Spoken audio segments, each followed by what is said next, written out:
Assalamualaikum Cik Hafiz. Saya nak minta tolong kemas rumah bekas suami saya. Ex-husband saya ni kena buat orang. So baru-baru ni dia dah start muntah-muntah darat. Then now dia tengah admit hospital. So sementara dia dekat hospital ni, saya ingat nak kemas rumah dia before dia discharge. Tapi maaf, keadaan rumah dia agak teruk. Agak kotor lah. Sebenarnya saya malu nak panggil Cik Hafiz ni. Saya dah lama follow Cik Hafiz. Saya jujur, before ni saya dah try another cleaning service. Tapi after saya hantar video rumah ex-husband saya, mereka terus tolak. Lagipun bajet saya ni bawah 200 je.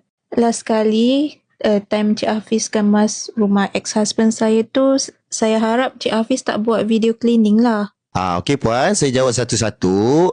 Untuk yang pertama, rumah Puan kotor lah. Kalau rumah Puan kotor, cari kami itu betul.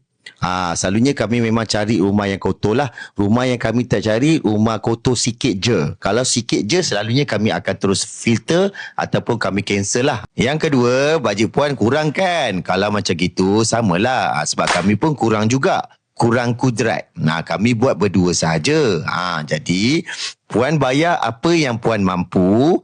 Kami buat apa yang kami mampu. So kat sini kita win-win lah.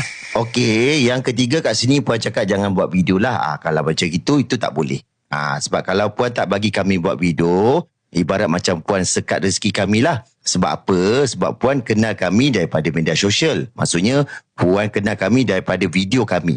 Dekat luar sana ada ramai masalah yang sama seperti Puan. So daripada video ni lah mereka akan jumpa kami. Ada dua sebab kenapa kami buat video.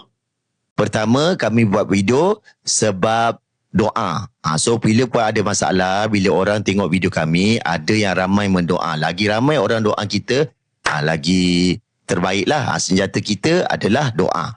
Okey, yang pertama. Yang kedua, kami buat video sebab kualiti. Okey, sebab orang nak tengok hasil kerja kita. So, kalau saya tak ada video, saya tak boleh jual kualiti. Okey Puan, kalau Puan setuju, nanti kita buat.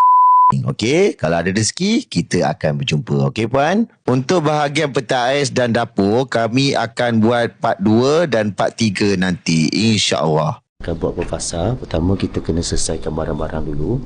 Untuk kes barang ni, sebab kita kena main lift. And then, kita kena tengok keadaan lah.